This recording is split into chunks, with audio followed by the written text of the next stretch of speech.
when you. I say, oh, by now. You are a nene glass, say, oh, my dear. You say, just say, oh, hey, my yourself, I'm like, you're looking. I say, oh, glad you. This is a special birthday song for that dog. Jawali Jonetta. Well, we say happy birthday to you. Enjoy your new age. The graduate daughter, not forgetting Shannon Taylor for Chicken Air. We want to remember her late daughter, Yolo Jira Wayne Taylor. Rest well. Not forgetting Brother Tuning Wele Patu. Justina So in Taxi. Mother Teresa playing on soul in Rhode Island. Yeah, we are trouble.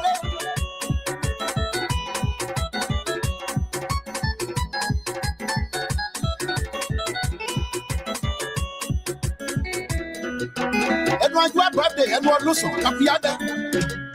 I say, oh, God, you. I say, oh, I say, oh, I do this, wow, God, you.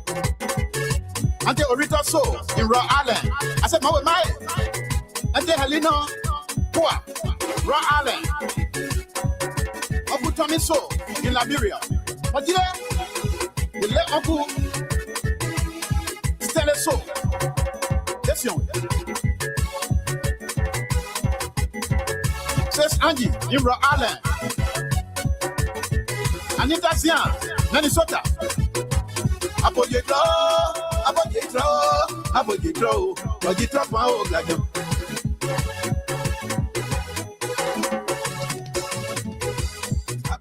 Jonetta, well, I did drop wow, or as if I say, my person looking, he just say, oh, like you.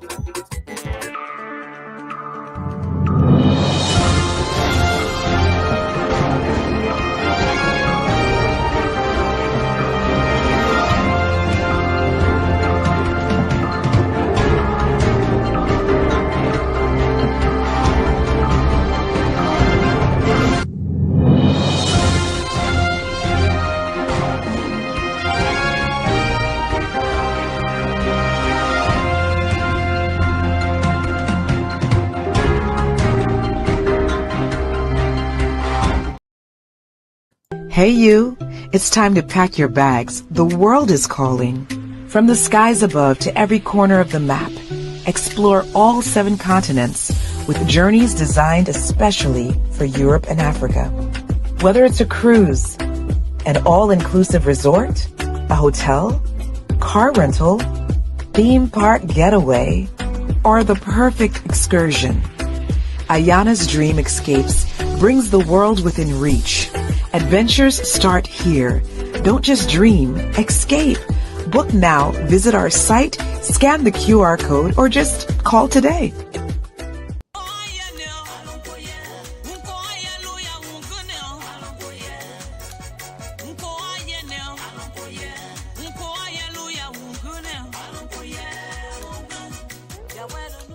Hello listeners, this is Mazola, the lover boy.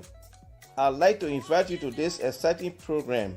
It is called Dancing for Jesus. It is intended to play beautiful inspirational music to help you turn your life to God. Join me on every Sunday from 12 noon to 2 p.m. Eastern Standard Time. This is our way of showing appreciation to God for the good things He has done for us and continue to do. Don't miss this opportunity. Join Mazola Gizi on every Sunday from 12 noon to 2 p.m. Eastern Standard Time for the program Dancing for Jesus. Please be there because I will be here to rock it up for you.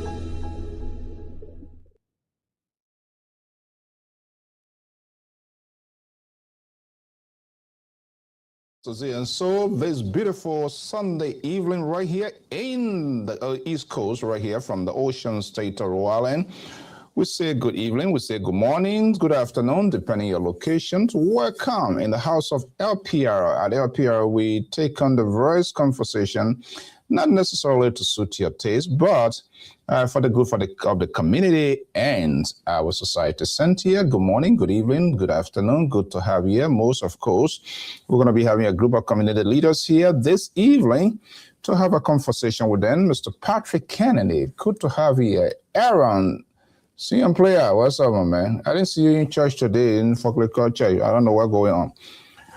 Also, want to welcome you to this Sunday's editions of The Examiner. The Examiner here is always aired every Sunday here. We apologize for running running late.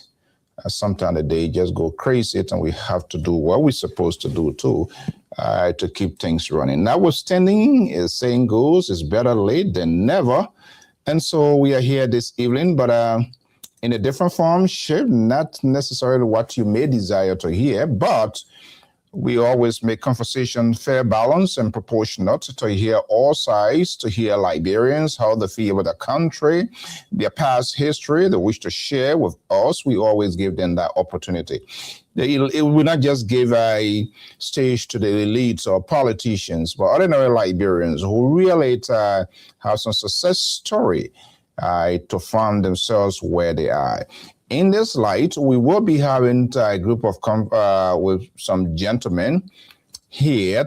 We are hearing right here in the Ocean State, the massive preparations is in the making to host convention. You know, the kind of season time, either graduation or convention. But the organizations, there are so many. Some get presidents, some get chairmen, some get board. I mean, the list just goes on and on and on. And it's not just only limited to counties organizations or regional organizations. Liberians who, in their good world that went through the wilderness, who were in exile and found themselves in the refugee camp, like myself, from Camp Budu-Zion and the famous Camp Waterloo in Sierra Leone. And many of you, Nigeria and other places, now they are having conversation. I don't know what that conversation is all about. Whether they want to have a guy here from the diaspora to go contest in Liberia comes 2029, that's a different story. But there's always a beginning, and then at the end, you ultimately know what is the purpose of all this. What we'll be hearing from them right here before your very eyes. And we're going to be asking them questions as to how they arrive at these decisions and why. One of the famous refugee camps during the civil crisis in Liberia was Camp Budu-Buran in neighboring Ghana. As you know, Ghana hosts thousands of Liberians during the civil crisis. Budu-Buran was a shelter of Liberians to refugees like myself. Budu-Buran gave birth for me being here today, so I'm grateful. Even though I spent most of my time in Camp Waterloo, and I still maintain Waterloo was the best. If you ever stay in Camp Waterloo, you will know exactly what I'm talking about. But today is not the issue of Camp Waterloo. Who knows? The folks from Camp Budu-Zion, as it was affectionately called by many, I don't know why that name, but who knows, they will tell us. The folks organize themselves, Liberians from diverse background, organize themselves as folks from Camp Budu-Buran. And we are hearing they are about to assemble right here in my own home state of Rhode Island, in the Ocean State. What is the purpose of that and what do they hope to achieve? We're going to be having that conversation here this evening. This is the flyer that is trailing Budu-Buran Region 2026. So the question is, suppose you didn't pass, you don't go through Budu-Buran, are you still invited? I believe you are. Let me make that educated guess. So they're going to be here, we're going to be having a conversation. And also coming at the end of this month, the groups are so many. The women group, boys group, girls group, men group, and I mean combinations of people from diverse background. Pastor, reverend, deaconess, deacons, and sinner, non-sinner, everybody They are all part of a group. So they're going to be here. But comes the 23rd weekend, I will be in Fargo, North Dakota, a group calling itself Diaspora to Women's International. What's the International First Annual Convention? If you're having an event without the presence of LPRU, 1/3 of your events is left out. Well, the guests are here. I'm going to be breaking them in here. We're going to be having a conversation here. And trust me, today they are in my house. Whether they are pastor, they are reverend, they are bishop, I will do the collection of the offering here this evening. And we're going to have a great time here. So let me just bring in Mr. Bernard Kolasebe. He will introduce himself and one of the brain behind this. We'll be having this conversation behind the same place. The Reverend George Farley, right here in my own Ocean State, Rhode Island. And of course, you're the president of the Librarian Ministerial Council, right? Yes. Yes. And I'm gracious that they always involve LPR into their annual events that usually take place here during the Martin Luther King's annual breakfast programs, and getting us to get involved here. I'm so overwhelmed because I'm trying to meet a lot of people. We are different here. So folks, just stay with us, hold tight. We're going to have this conversation. Okay, gentlemen, good evening. Welcome. Thank you, Brother Zio. Thank you so much for the time given to us. Okay, so I see my man Bernard smiling here. You miss what? You missing Bunumbura or what? Something like that, my brother. I'm just excited about the things we are about to do, things we have in the pipeline. You know, as I conducted everything in the pipeline, it gives me excitement. So it's a privilege to be here this evening. Okay, we will very shortly let the cat out of the bag and we're going to get into this here. But let's just have a little bit backdrop of how we got to this place here. Bunumbura Manta is a historic place here. When did you arrive in Bunumbura as Liberians who fled the Civil War? How long you stayed there? Oh, okay. Then I will start out. Okay. I got in Bunumbura in 1990. We were the second group. The first group came by helicopter. I think there were about 4 or 5.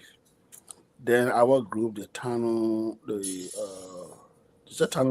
River, was the first group that had landed, and they took us to Bunumbura camp. So that was 1990, September 10th. How many years, Reverend Father? How many years today are we talking about? Talking about 17 years. 17 years. Yes, I stayed 17 years in a refugee camp. God is good, and you are here. Yeah. And what are great things here. Yeah. 17 years in Camp Budu Zion. Is that how they used to call it, Budu Zion? Yep. How does Zion name came about? You know, we're going to get to the substance of the conversation, but we just because when I was in the Ivory Coast from Danane, from Freetown going to Danane, and by the time you get it, are you on your way to Budu Zion? I'm like, what the hell? They're talking about where is Budu? So it's Camp Budumbura. Yeah. And when I got there, that was 2021. Oh my goodness. 11, but I mean, the play was electrified. Like people were out like, hand this kind of hour. Like they said, well, this is what we call a Camp Budu Zion. So the name came about when we got on the camp. We were so religious, Librarian. We were so religious, praying 24/7, and we said we're going to Mount Zion, where there's help, where God himself will come down to rescue his people, where God himself will come down to bring help for his people. So we stumble on the field, we stumble in areas, and we just pray. That's how the church creed came about, right? That I was living in, we were 4 pastors, and we said, we can't just keep having devotion, we got to extend it. So we went on the field. And from there, all the Christians are coming, and then it just spread. So Buduburan was called Budu Zion because of our religious activities, the way we used to pray. We say helps come from Zion. I was called Zion. Okay. Okay, Bernard, let me just come to you. I think Reverend Foley has kind of give a little backdrop here. Let's hear from you. How you landed in Budu Zion? So I arrived in Ghana in 1996. If you recall the 1996 war that broke up, and you probably heard about the Nigerian vessel called Bug Challenge. You're kidding me. I was one of those who left Monrovia on that ship.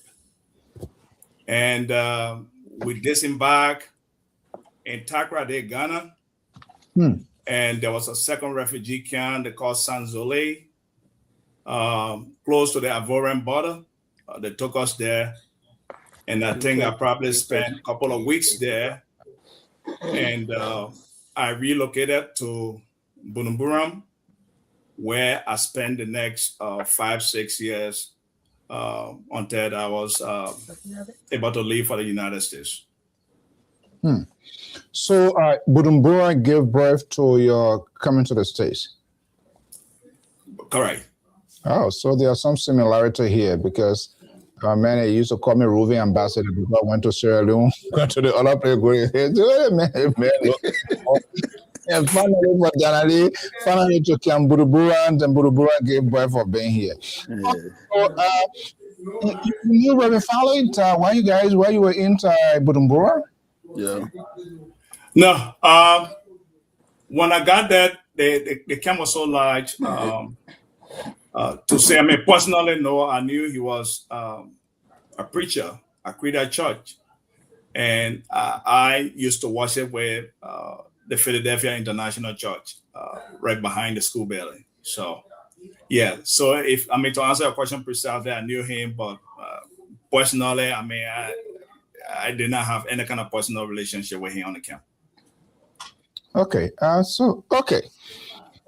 So Bunubura Camp Budubura here. We all know so let's I don't want to create some emotional feelings here. We are direct beneficiary by virtue of the shelter that was provided. Just left there like a year before coming here. So there's some sort of attachment when it comes to Bujumbura Camp. You guys who want to come to the conversation, trust me here, but around March and February 2024, that camp was demolished, correct? Right. What hit you at that point, Reverend Foley? When you heard what was going on, we had numerous conversations about here, and family, friends was still there. But when that news came, what was the first thing that rang out to you? I was so sad for the fact that we were in this particular organization. Every year we used to send money, send food, send rice to them. So they were all looking up to us at least to make their Christmas better. And then the next thing we heard that they were forced to leave the camp and they started to demolish places, and we felt so bad because some of them called and said, where do we go from here? We got nowhere home. We wanted to go forward, and we can't go forward. We're just right in the middle, and now they are destroying our places. Where do we go from here? It was so sad. And that's how I felt. I felt so down. But what can we do? Yeah.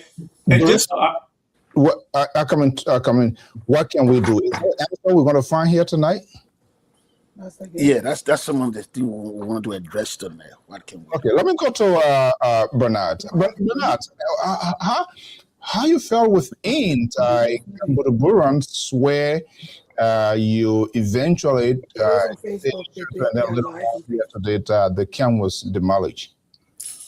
Completely devastated. Oh no. I will tell you. We're getting a background talking to Reverend Foley from your end, so it just these things are very sensitive. Yeah, go ahead. Yeah, I said completely devastated when I got the information. I know for a fact I met certain people on that camp. They don't even know they are Liberians, but they don't even know where they come from in Liberia. Some people were born on that camp. When I went there, I used my talent to teach in the school. I can tell you vividly, there were students who came to me and said, Teacher Kekula, I don't have money to pay my tuition. I don't have any family member here. I don't have anyone overseas to pay my school fee. And we sacrifice our time and resources to keep some of these children in school.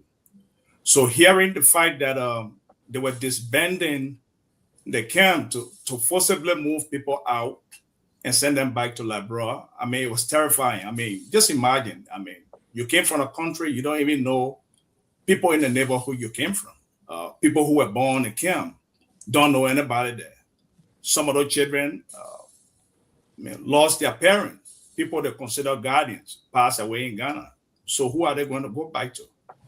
So to pull it mildly, when that information hit some of us, we felt let down by the Ghanaian government.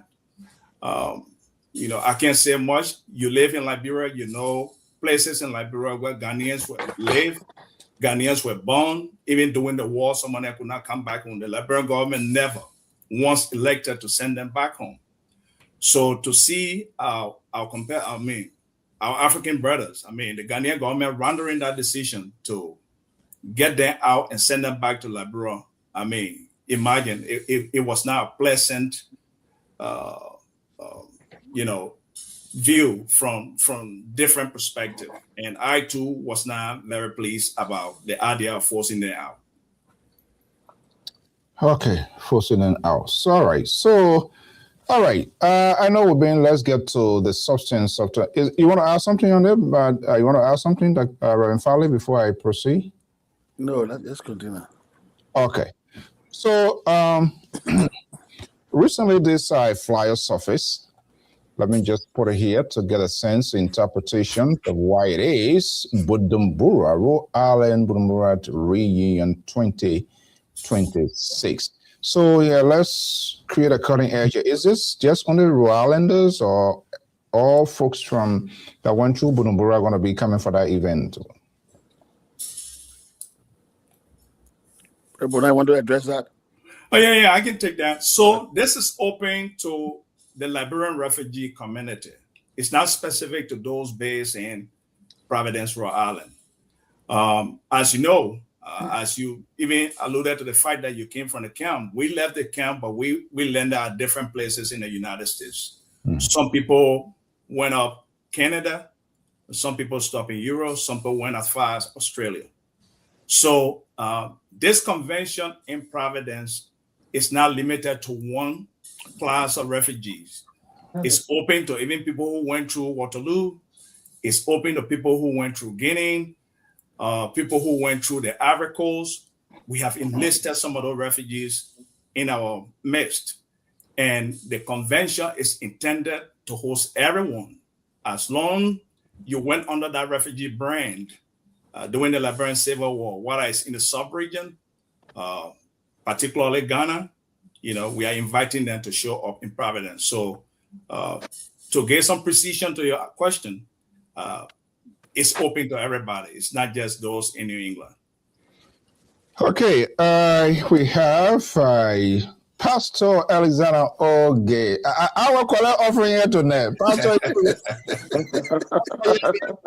I say, you want to call it offering? Sunday evening offering. I see. Okay. That would be good. How are you? Thank God, I'm fine. Okay, good. All right, we're just in the middle of the conversations. I will just let you settle down for a little bit so that then I will come back to you. Okay. We want this time to welcome our viewers and listeners across the globe right here from the Royal Islands and other places, wherever you are watching from.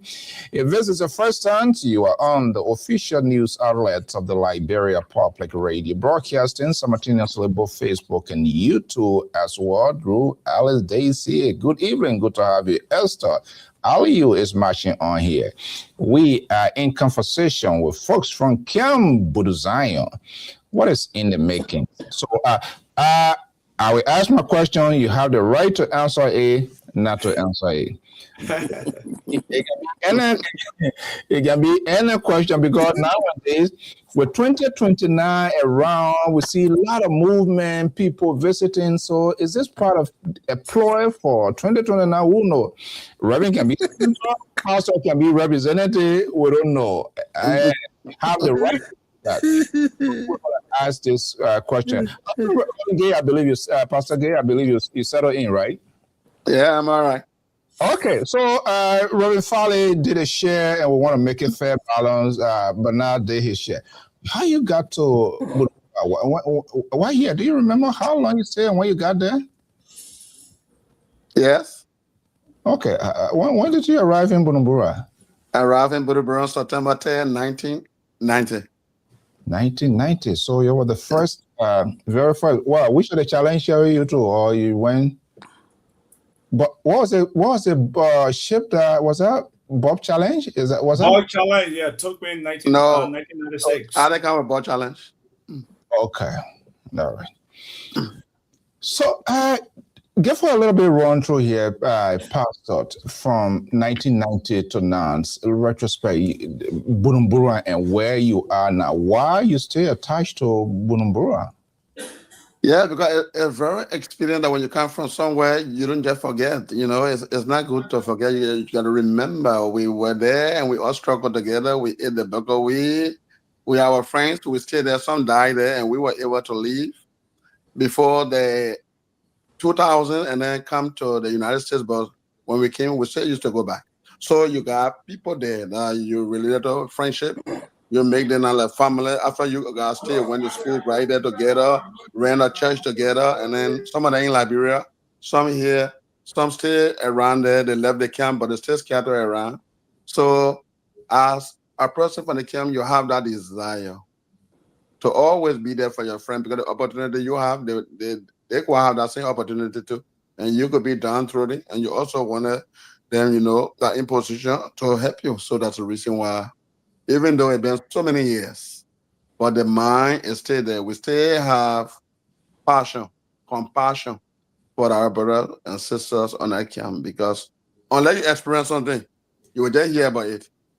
When I came to America first, the big argument we hear was that, oh, the poor, they don't want to leave the camp. Oh, the giant on the people camp. They just want to leave. Why they can go back to Liberia? And I tell people, I say, you know what? You are never experienced being a refugee. You know, to talk is cheap. You know what I mean for somebody to leave when they were 19 years old. They go somewhere, they stay there, they're married, they have children, the children are in school. And then after they stay there maybe 10 and 12 years, 15 years, you would just tell them to leave, and you get them one tarpaulin and something and put them in one bus and drop them in the heart of Monrovia. You think that's easy? All their parents, they don't even know where they are. The place they live, there's no hospital to live in. The job they have, the jobs are gone. Imagine you come back to the country, you hardly know nobody, because there was no transportation to be going up and down those days. So some people, when they came to stay for 15 years, never came back to Liberia. When we went there was no cell phone. So you could hardly talk to your people. So you lost a whole generation. And the UN not giving you something tangible to come home. It's like, it will be a hustle for your key will come in, and the person will come home. You come home, you got no place to stay, no job, nothing. When you went there, you were a young boy. Now you get wife, you get children. Tell me you bring them to Liberia. Somebody made twins in order. Exactly. So imagine. So the point in America was saying, but when you expect the boat to stay there, I said, if you are left and gone to a refugee camp, maybe in Guinea, Ivory Coast, you won't be talking about someone you left from Liberia and you came straight to America. That's the reason why you're talking like that. Until I would tell people, unless you experience something, you will not know the validity of that thing. You don't know. You don't experience it. Yeah. The best thing is that you go through it, then you will know that what Christ was in the spirit, he had the kind of flesh to feed for us. That what today now they say he became a high priest for us now. The same thing we're going through, he can go through it. And we can just talk things that we don't know. Have you been a refugee? No. Have you ever lived in a refugee camp? No. Have you ever been discriminated? No. Have you been overlooked? No. You don't know anything. So you can just talk sharp. Who want to leave the country and just live in some other country? 25 years. So that's the reason why some of us today, we are Gole and Gole people. We should not do good things. We should do Gole things. There's a distinction between good things and Gole things. You do good thing for your name. Then you're talking about whether we want to run for politics or be in a house. Those are good things. But we want to do Gole thing. We do in the shadow that nobody know. And then God will reward us tomorrow. So Okay. that's the reason why we are doing this. Yeah, in the interest of fairness, because I asked a colleague this other question too, and I just want to get it here. I haven't explained the kind of narrative you provided, give a historical, backdrop of Kiam Burumbura, which I too personally experienced for like a year before coming here. But the history of Burumbura suddenly changed in 2004, around February and March, when that camp was demolished by the Ghanaian authority. I was just asking your colleagues to share that. When our news came, Pastor K, how you process it? It was very debilitating. It was very devastating. It was not good because we saw people that we knew was watching it on TV. We had to send some people money privately. I mean, from the move in town and other things to Kaswa and other adjacent places because it was terrible. I mean, they kept telling people to move. Can't the people to move? The people can't move. How are you going to move with all no sustenance, to go with? And then the king probably broke out the people on the camp and all kinds of things and began to just, break down the people horses. You see old ladies sleeping on the streets with pillow, raining on the sunshine. It wasn't good. It was devastating. I just didn't feel good. It was not right, but what can you do? Yeah. As a layman, you're gonna do what you're able to do at that time. You can do something for everybody because you don't have the finances and you don't have the capacity. Let's say we had a house somewhere, maybe with 6,000 rooms. You have to tell everybody pack your things, and you just go there. Yeah, I too. We have a lot of our followers, a lot of Liberians, and some late men, women. There are some videos to send here when that stuff was going on. It was devastating. Okay, guys, let's have this conversation. The foundations of Burumbura, we will still have that memory. Is gone now with this poster that we are seeing. Reunion. So how long is the organization, and how long has it been? What led to the creations of this organization? Reverend Fale, from Ghana, so with their history, we serve our history, we always saying that, and everybody going here to scatter, they are demolished our foundation, the organization is still continuing. What brought this organization together? What was the essence? All right. So when we came, they have been, and that there are so many Buruburan groups all over the place. The Franks of Buruburan, family of Buruburan, they got so many names, so many groups.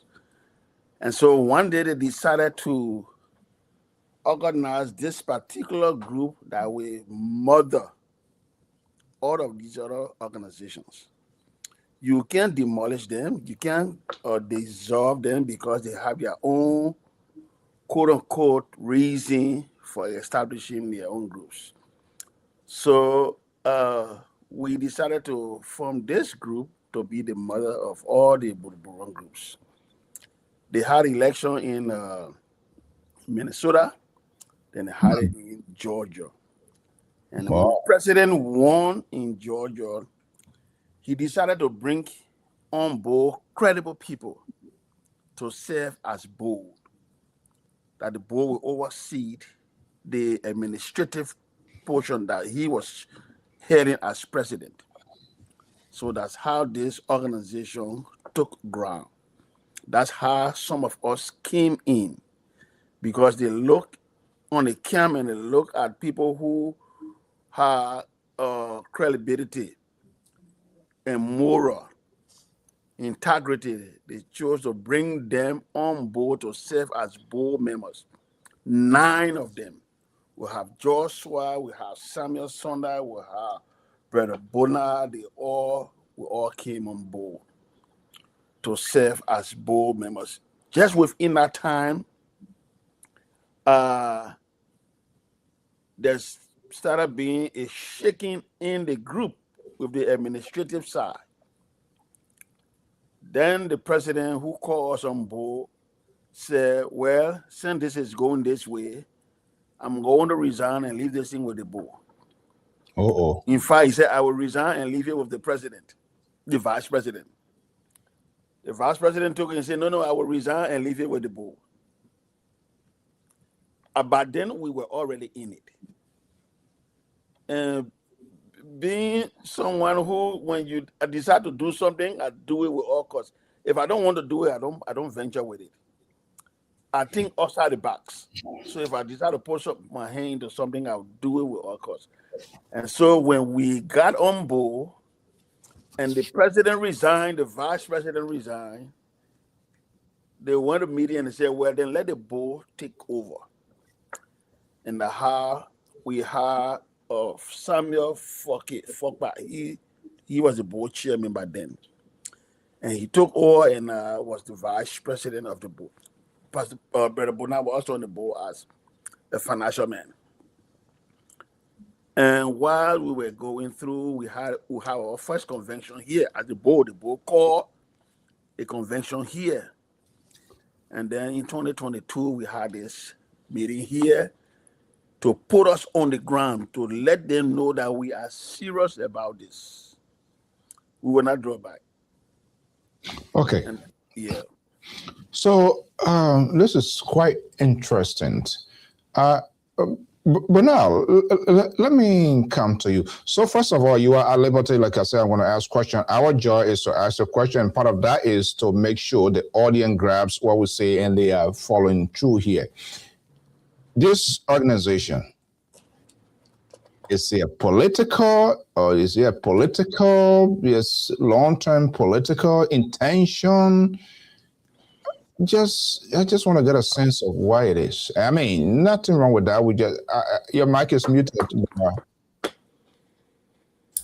Yeah, thank you. It's non-political. This organization is a non-political organization. Our activity is apolitical. We don't condone partisan sentiment in this group. Our energy and resources are directed at improving our lives as refugees and also thinking about how best we can impact those of our brothers and sisters who were not privileged to travel. Okay. So to answer your question, no, we do not engage in any political acts and we do not condone such behavior as well. Pastor Gay, anything on the contrary? No, concord with them. We have no political aspiration. If you have it personally, you can do it, but you can do it on behalf of the group. And all our meetings we've been to, we never even discuss it. There's not even been a hint to say somebody bring up a politics, because we are NGO and we work that way. That's all. Yeah, it is very cardinal to ask this question, because most of the organizations that I see have been fragmented is because of these political sentiments. You from CDC, I from WC, the other one from UP, that election comes and our people put their feelings, they vote on different reasons, and one person don't accord with you. At the end of the day, things go down wrong. Okay, so do you guys have an election for leadership? Tell us this convention here. What is the significance of this convention? So, Reverend Father, I will take this. And the reason why I'm taking this, I happen to be the chairman of the election committee. Okay, and since you're asking about election, I will address that. Yes, we have a scheduled election pending for that weekend. On the 6th, where we'll be having our business section, election will be conducted. And one of the primary reasons for having this reunion, as Reverend Father was saying, we have all of our executive leadership, the president, the vice president, decided for one or two reasons to resign. And that responsibility was pointed back to the board, the advisory board. And the advisory board, through the able leadership of Reverend Fade, have held on and successfully organize this upcoming convention/reunion in Providence with the interim president, Mr. Pastor Alex Gay. So election will be conducted, and the second piece to meeting in Providence will be to raise funds, and probably maybe we can have time to delve into why we are raising the fund. But part of the agenda in Providence is to present a blueprint of the project we want to undertake in Liberia. We are talking about building the Liberian refugee community and learning center in Liberia. We have a planning team that have been put together. That team have been working the last 2 years. So meeting in Providence, we create the avenue for the planning committee to expand on that project and to show our people how significant it is for us to deliver that project for, some of our folks who were not privileged to travel with us. And it will create an enabling environment for some of our children to get off the street and learn through our public library, our lab system, and the whole facility. Because it's not only going to be for education, for entertainment, sport, and whatever you think about. So our meeting in Providence is going to be very important. So we'll be able to spell out, things that we have engendered for this upcoming reunion. Okay. Who wants to take that on to? Rain Farley? Yeah, so presently we have Pastor Gay, who is heading this interim team, this working body. The boy is just supervising, but he's just there with his team to run this convention, and so he can talk more on it. Pastor Gay, how far and what are we doing? Well, what's the prospects of this convention? We've been hearing around here, every corner, as far as Clanford yesterday. It's on the coverage, and people were talking about Bunumbura convention. I'm like, are you kidding me? Really? I said, yeah, we're coming. We will be outside. I said, okay, we'll be there. So we just came from Worcester. We come from meeting the Liberian community in Worcester. Worcester. Just now before we got here. So, wow. We are on the move. What's the prospect of this committee, Pastor?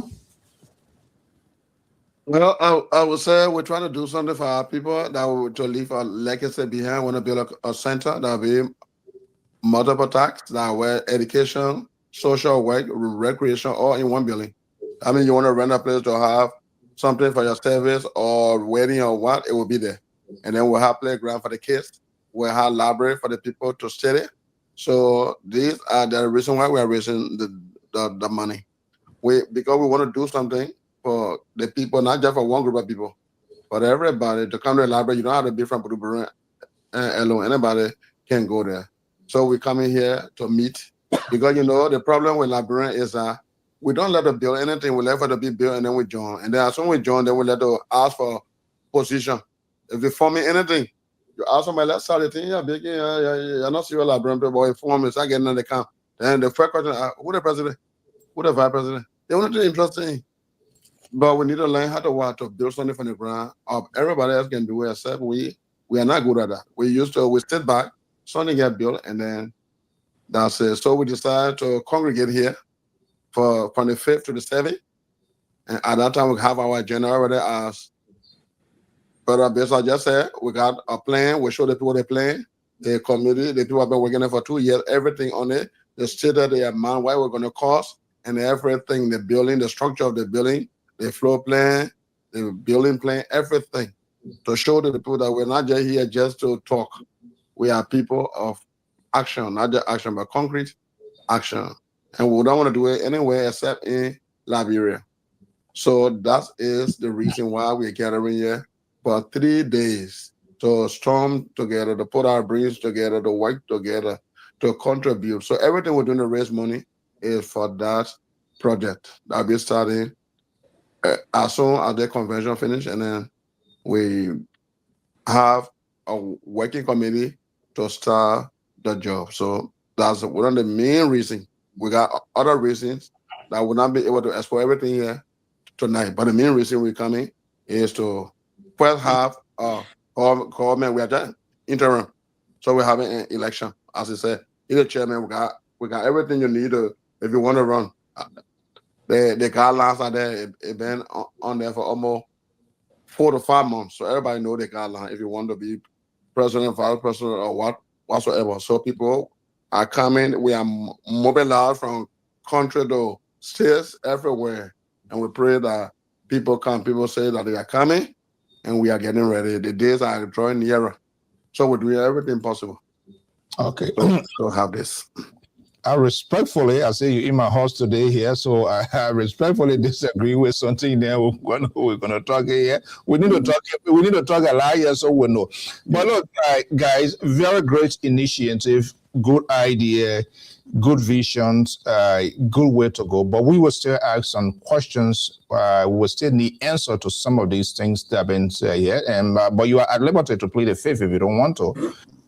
You can do it, but we ask out of the question. Now, what I've come to realize and experience from time to time, we Liberians, we come with things.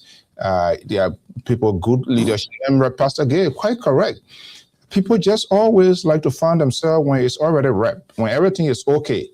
Then they come, they want to put a shoulder part up because they want to be chairman now, they want to be president, they want to be chairlady, and all that kind of stuff here. But one of the things here I'm concerned, and many other people will be worrying for us to talk about the sustainability. Now, you don't want to be in that position. Reverend Farley will, at some point in time, say, okay, I want to pass it on, Bernard, and all of it. But the sustainability, the short-term, long-term plan, are you guys, we need to know how much, because from what I'm hearing, that's good, real good money. Maybe, I don't know what his name is, Elon Musk going to be the chief launcher or whatever. We can get some of that. What next? When you put in your efforts, resources, time, energy, and then you leave and some kind of person just come tomorrow and just send everything downhill. Are you guys building this to turn it over to national government? How do you intend to manage it? Well, I hear in recreation or something, income will come. How much will come to sustain it, to pay people, to keep the billing intact? So what is the strategy here? So, thank you, Brother Zion. First, let me tell you, we are not turning this over to NN government. We are more than willing to partner with government and other multilateral organizations to sustain us. Of course, raising the full capital to build this structure is going to be monumental, but it's doable. And that process started 2 years ago. I had to do that. Any figure on top of your head we're talking about? So for now, a base figure of 400,000 is what we are looking for.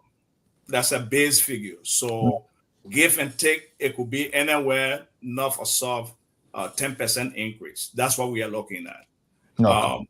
And we are working with our engineers and our builders, to give us the final number. But for the purposes of the reunion and what we want to do, we are looking at a base figure of 400,000. Okay. But it's not going to be handed over to government. And if you see the kind of things we want to build in there, you're going to have, we want to have two different halls, and those halls will be used for public events. Functions. That's one of the, the main source of income. I would not say main, but an alternative source of income sustaining the place. And this advisory board you see in place, before you even came on, I told you we are looking for credible people. And the reason why you have Reverend Farley and Pastor Gay on here is because we wanted to give this effort credibility so that when people look at these men of God with repetition, they can say, okay, these faces I'm seeing, I'm going to invest my money. So Reverend Farley is not going to go away easily. Pastor Gay is not going to go away easily because they have labored. They have labored to sustain this organization to this point. And this is the second consecutive reunion we are having in Providence. They have put everything, their soul, effort, their church, everything into this. So if you look at our constitution, the reason why the advisory board exists, and it's a 9-member board, is to, okay, the executive committee or leadership will come up with, project and say, we want to do this. And then the right to approve that project lies with the advisory board. So if the advisory board sees that the project is not viable, it's not sustainable, it will not benefit the mass population of the refugee community, we are all going to say no. It doesn't mean we don't like the president, we don't like the vice president, we don't like the executive leadership. We want to make sure anything we do can be sustained. And if time comes that Reverend Fowler, Pastor Gay, people like Emmanuel Sharp decide they want to step away, we are not stepping away and turning our back against this organization that we have worked so hard for. Okay. We're going to make sure the right people are going to be brought onto the board, and they will continue to sustain some of the managerial practices we have put in place to ensure that the resources of this organization is not mismanaged. Mismanaged. I love that word, and it's good. We have the pastor and the reverend, and these are some of the things that breaks down organization mismanagement. People do not want to be held accountable. People pay money and dying. They don't, financial reports not current. And when members talk, nobody paying people. Yeah, you knew they were not paying you. You took it. So you have to, give people. Let me ask you, are you guys making a voluntary contributions in specific amount to jumpstart this? Because I know conventions, sometimes people spend a lot on these conventions, and, the expectations expected is falls below the bell. So you're going to be convincing people. There are a lot of members all around that will be listening tonight, and they will follow this video here. Maybe some of them they didn't know that these things going on. Are you guys making a voluntary contribution in terms of to jumpstart it? It's okay, yeah. If you're a member, you need to be paying $10 a month, because the money you're talking about, that's a lot of money, and you need to come up with that money. I believe you have a time frame. All of that, is that what's going to be happening? That the Buddha Yeah. So let me start with this. We are asking, because in order to raise, you see, my father, you kind of good promo. You're going to send one of your teachers to me. I get it on talking to team, but yeah. You will still get time. I will still get my own to be promoted. So this is what we are doing. For all those that came from Buruburu, at least to give $100 for this package. With this $100, you're going to eat on Friday, you're going to eat on Saturday, you're going to eat on Sunday.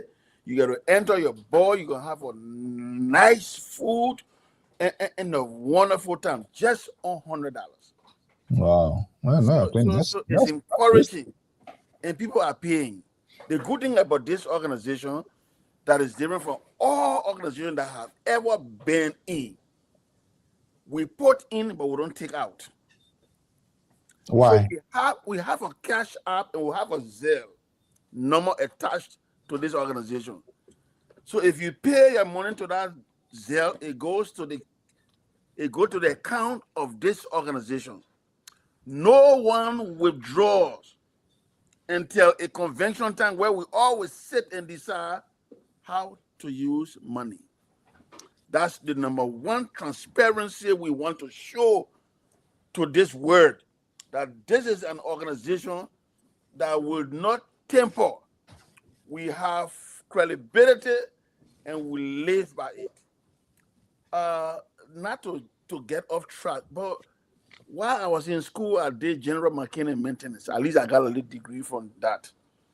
That was it. That was something that people just look at, and it looks so ordinary. But that's the problem we face back home. Look at E.J. Raw Bailey. Who will maintain E.J. Raw Bailey? Look at the Google bill. We don't maintain. That's the problem with us. So for this organization, you asked the question, how do we maintain? No, we are setting the page for credible people that even when we're leaving the scene, Those that will take the baton will be people who are also credible.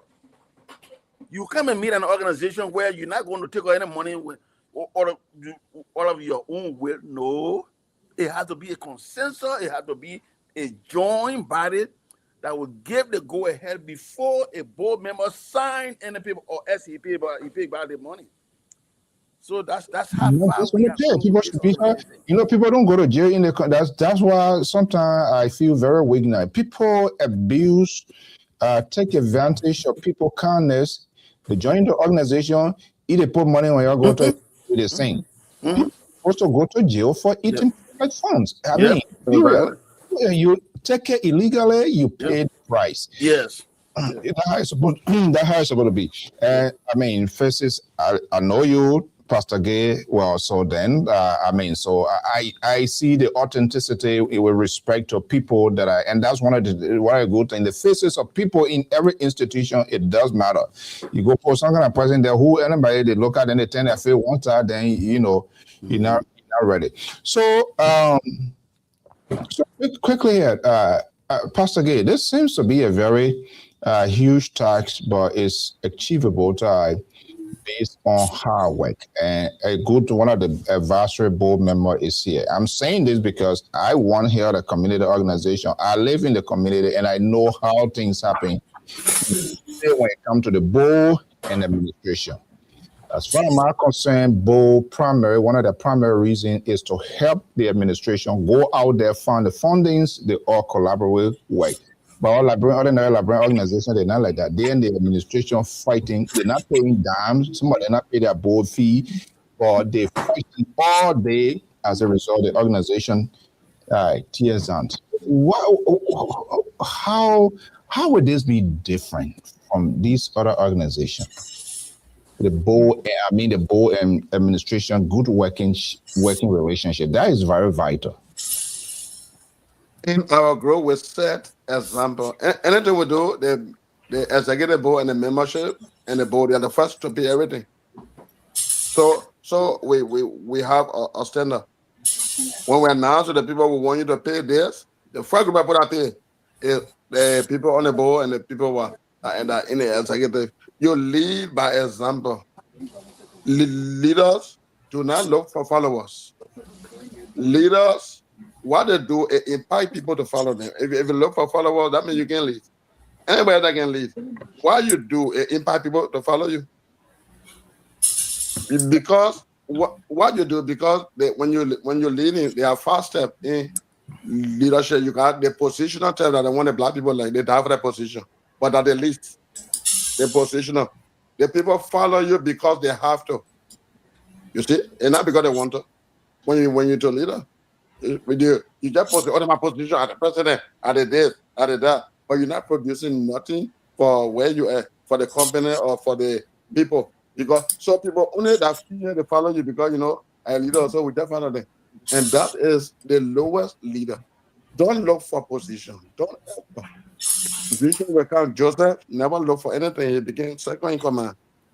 And David was managed, not thinking, they call him. When people send for you, you are important. When you bring yourself, most of the time, you're not important. You're asking fighting for position and things, you're not. Because when the people send for you, only important people they send for. So in the better way to talk about credibility. That when it comes to the convention, we're going to show documentation. Every documentation will be present there. Nothing hidden. Nobody eating, nobody money. So that's the reason why the people trust us, the reason why they are paying their money, because they know they're coming. We want everybody to come in. When we go to the convention on a Saturday, we're going to do about documents. So everything we are building the foundation. You can build a house, I can't have fun. The Bible says if the foundation be destroyed, the house it will not work. So we want the house to sit on the foundation that will not be sandy. And when the storm comes, it will fall. So before you get any position, we gotta know your background. Not just anybody, not just friends. Oh, my friend, we've been here long. No, it ain't gonna work. If you ate more money before, you're not getting there. You will just be we'll say thank you. You can be. Even though we knew you for 9 years, for 18 years, you are eating money in 4 different clubs. Your name already. The Bible says a good name is rather chosen than riches. So, give me an example. We are building a foundation. When the foundation built about it, there is no foundation any man can lay because that's what is their head. They are built on the apostles and the prophets. When you build foundation, that foundation can easily spoil. But what people do, we will build pieces. And then the foundation will soon crack, the house crack. So the question you ask is a very good question. Our people that are holding the phone now, they are credible. So we got no problem. Everybody, we just opting until we meet on the 5th. Anytime we have meeting, a promotion, nobody bringing us back. Nobody dragging up. There's no West Ham on us. West Ham very heavy. You can't be a leader if you having West Ham behind you. You will not go far. It's heavy. Everybody like wood. I mean, we're moving. That's the reason why we're able to get here. The first thing we did was everybody get the ID card. They have been in a group here for a year. For the other people, there was no identification card. There was nothing. Now, to be a member, you must have something. Everywhere you go, even in the book, the write your name. You have an ID card. So we're setting up something that most people have never done. We're setting our father, we're setting an account, not transparent. You pay online, your money goes straight there. So when we get there, we'll tell you how much there now and how much we expect to get there. And when the project started, then we'll show you all the paperwork from the documentation, the engineering, the accounting, how much the building going to cost. We'll show you everything. So everybody that can read and write are going to be there. Even if you can read, you will hear it. So you still want to do things secret, as you say, you eat up money and then you know humility in you. Who are you? And this, you post social money, you take it, you eat it. You go, these are the things. But if in a good group, like are credible people that make sure things are done decently and in order, you will have the people that Liberians are not mean, they are giver. There's a system here that make the people mean because when people keep eating your money next time, you don't want to put money anywhere. So much other people argue about people that eat money. We had to calm them down because all the time we went over there put the money and this and that. And one day we calm everybody down. So I said, okay, now go for it, we trust you. So we're moving in the right direction. As we stand here now, we are prepared a lot of things already. Ready. The players that we're having is ready. The ID cards are ready. Pastor Father, we're just showing you the hard and the thing. Ready. People are already prepaid. So we're packaging it for them to come. And for those that will be coming to pay, everything ready. That's what you call good administration.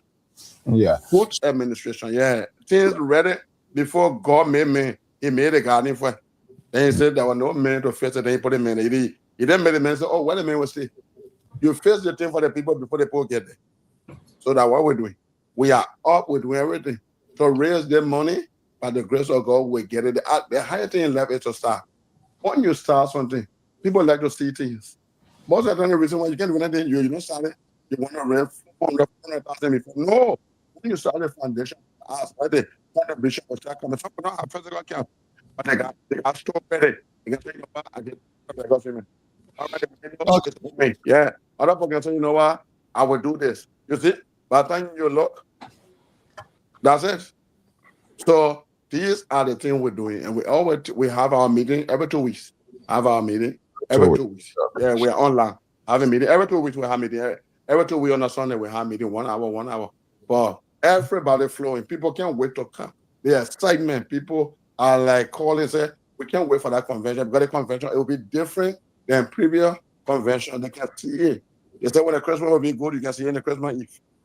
Yeah, well, it will open the line, but you want open line, let people get some things in their head. So when they call, we start asking us down questions, and that's what we do. So quickly, something you said, Pastor Gay, which is very much important. I want Reverend Fale and Bernard to speak to it, which is the membership and ID. Yes. Because people just think, as a grand leader, so a member of the association. Yeah. I'm not paying G. I'm not paying my shit. Thank you.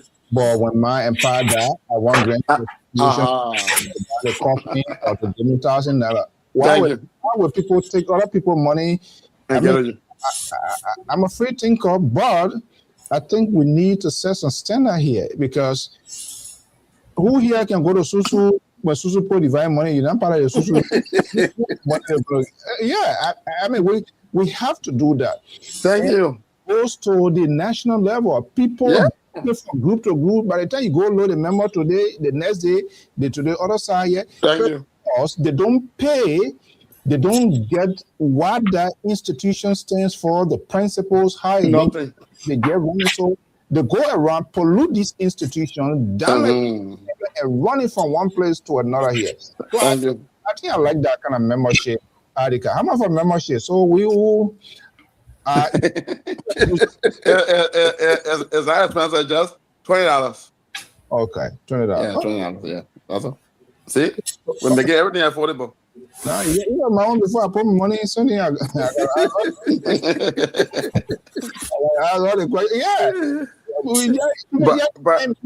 I saw you see the center you're talking when you are dealt with Lpr-Tv, just someone who passed a check for 25 years, for 30 years. We have been dealing with these people there from the grassroots, from the time they were born. So we know these people. There are people then that will come to the they get no and they can get no members in the kind of meeting. They argument. The one that are working, are producing, you never see them argue. All the group in the Lpr-Tv. The one where they credit in the company and they didn't pay. They are the one of them off that night. I won't pay you you want report. Exactly, you got no membership card, you got nothing as a pastor. Even in heaven, God has a they said both are open in another company. When you're Nina there, you're not getting there. How you kind of organization, you get no idea. You go to where you get Adika, you go to school, you get Adika. Anyway, even your driver lesson. Okay. Have more of this conversation here. There seems to we're not going to ask all of the questions tonight. We're getting there, but I mean, we're getting a sense of what this is all about, and I see the momentum is there. I think that's good. We just need to give it more public attention. People to be reassured of what they're getting into. Be convincing, be persuasive, and let them. Reverend Fowler and Bernard, you want to speak to that, and then we'll try to open the phone lines to folks to call. I don't know what I really don't want it today. This now will be the last one. I mean, basically, the first engagement is to kind of unveil what this institution is all about, so that people will get. But if you choose to, we can do that. But I just want to get want the audience and the public to get a sense of this organization, what it wants to do, what you hope to be, and what you've been doing. I mean, to get enough information, and subsequently we can do, series more before even the program. But that is exclusive. Do you want to add to what Pastor Gates said, Bernard and Reverend Father? Yeah, I'll go in. Reverend Father come in next. 1 second, I forgot to say. I like balancing institution. So the way three of your kind, so no woman that time that something trouble coming start now. No woman on the board, no.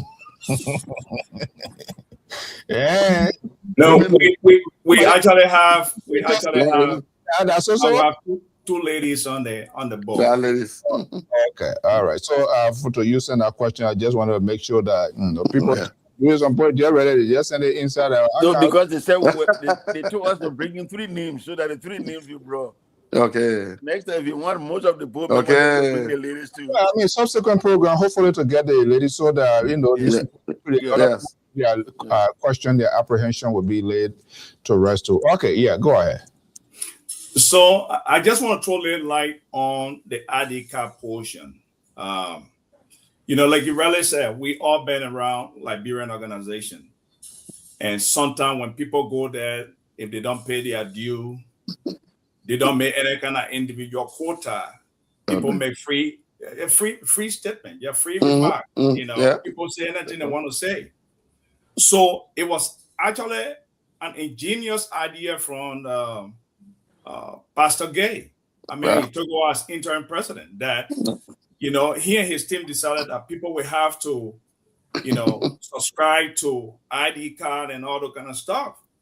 And I would tell you, if you look at the refugee population in just the U.S. alone, you talk about several. I mean, we are pretty close. And don't hold me on that. Anywhere between 50 to 100,000. And since we introduced, people registering, paying $20 for their ID, that ID will give you the right to vote It will give you the right to anything we're discussing. Yeah. And I think the last time I looked at the list, I think you have probably under 30 people who have already subscribed to that. Yeah. Okay. And we mean business. Yeah. But when we go at this convention, even with the election process, only those who have subscribed and paid the money for the ID will be recognized to vote. That's it. If you look at our constitution, the constitution did not segregate. The constitution said all former Liberian refugees are member of this association. Okay. However, it came up with certain point that you are automatically a member, but you must pay your money due. Yeah. You must have participated in some of our activities. We have general assembly meetings through WhatsApp, Zoom, and all this stuff. You gotta be a participant. Okay. And you can't just show up on the day of the convention and say, "Oh, I want to be president." And just, "Oh yeah, Bronze Lpr, he's a popular guy. He just show up here and want to make him president." It doesn't work that way. No. So they say, put your money where your mouth is. Okay? If you want to have a voice here, if you want to be heard, you want to be a willing participant, do something. And you got to be prepared to pay your due. You got to be prepared to subscribe to the ID. And those are all who really mean business are already doing that. And on the night, on that weekend in Providence, and even on the night of the ball, our financial people will still be open to accepting people coming in. But for us to listen to you, if you have an opinion, if we decide we want to listen to you, we'll listen to you. But your will cannot be imposed on us. To be considered serious, you got to be particular in what we are doing. I'm getting to love it because the free people around, they're causing problems for our community. Exactly. There's rob, not pay, then nothing. You not make it to you. So they are the one that say, "Oh, that man agree, but they eating the money, They didn't want. Everybody eating. Anything that you don't contribute, you don't appreciate. That's why I say like people just talk plenty. They don't contribute. So that is exactly what I wanted to hammer in. Yeah. And Brother Bonat just said it. Put your mouth. Money. If you don't spend, you don't see the importance of the thing. I put your money in it. But once your money is in it, you will know and you will hold it with care. And that's what we're doing. So just the registration, $20. If you can pay $20, I mean, you are ready. Just $20, you are ready. And look at the important that is attached to this $20. Yeah. You will be able to voice out opinion when we come to the convention. You will be able to vote. We will listen to you. I don't care how smart you can be. If you don't pay the $20, you will just come and sit because we know that you don't have any interest in the where your treasury is. Where your heart is. Okay, I mean, that's good. So I'm going to put a number on here to see.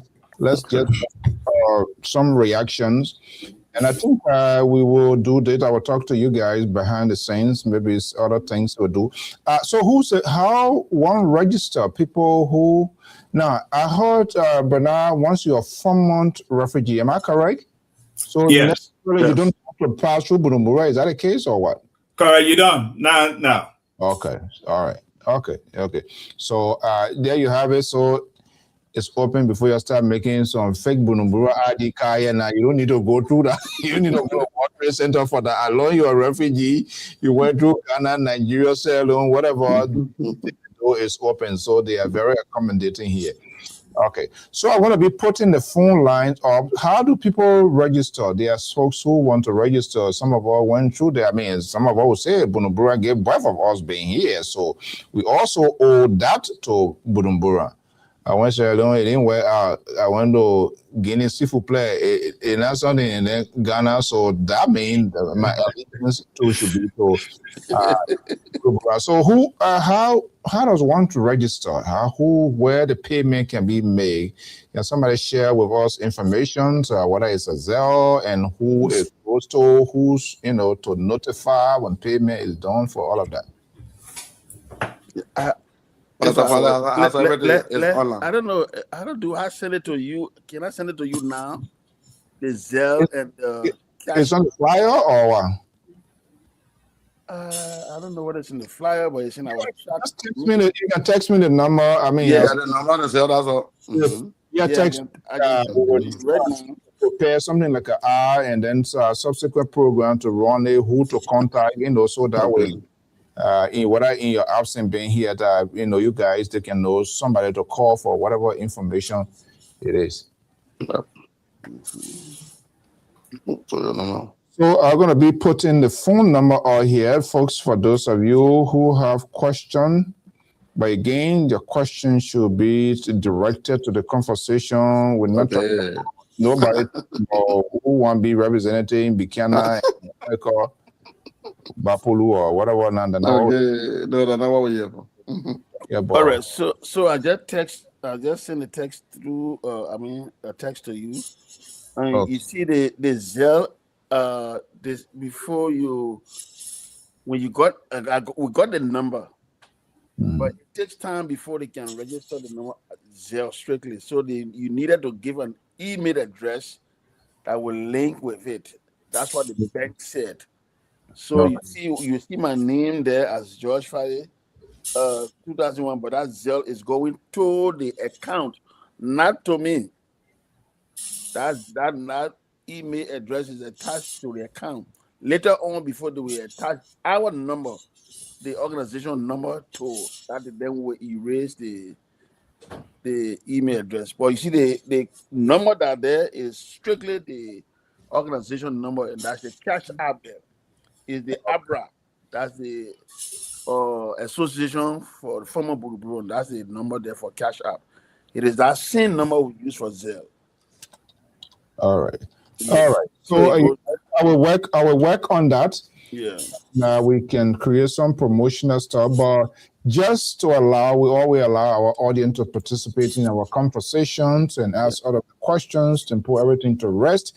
Now you are hearing folks who have come together with this sort of brilliant idea. Learning Center, that's good thing. That is a national cause. Basically, and start putting bikes on their path, whole day yelling in the street and nothing. People can, don't let these people who, the number here is 781-363-5939. That's the number to call in, just to call in to participate. We have questions.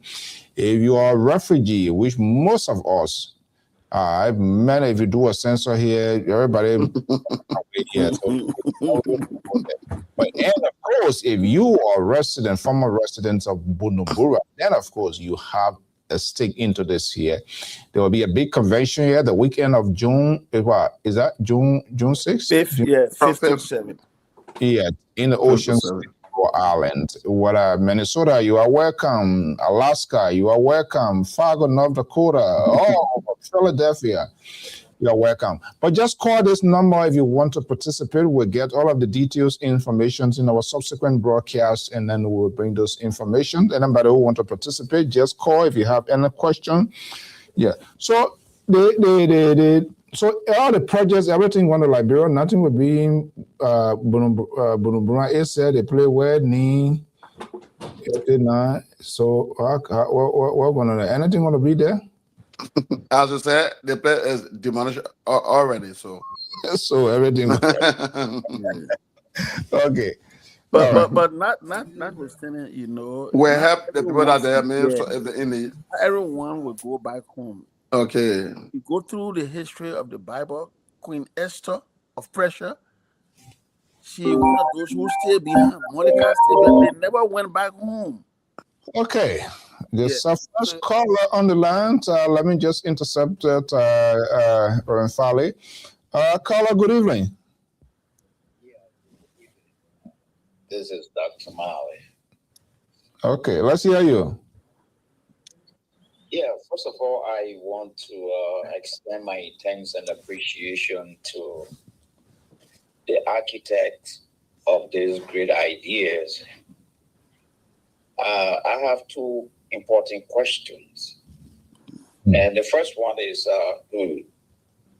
these are brilliant ideas. You know, sometimes there's this saying that democratic election is not the same as democratic governance.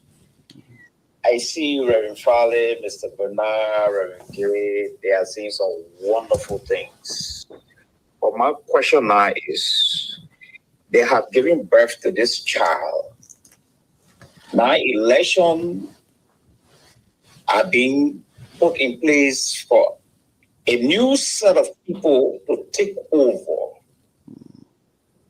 And the new set of people may have their own leadership style. They have their own modus operandi, how to run the government, how to run the organization for how they see it. Probably may be contrary to those who are giving birth to this child.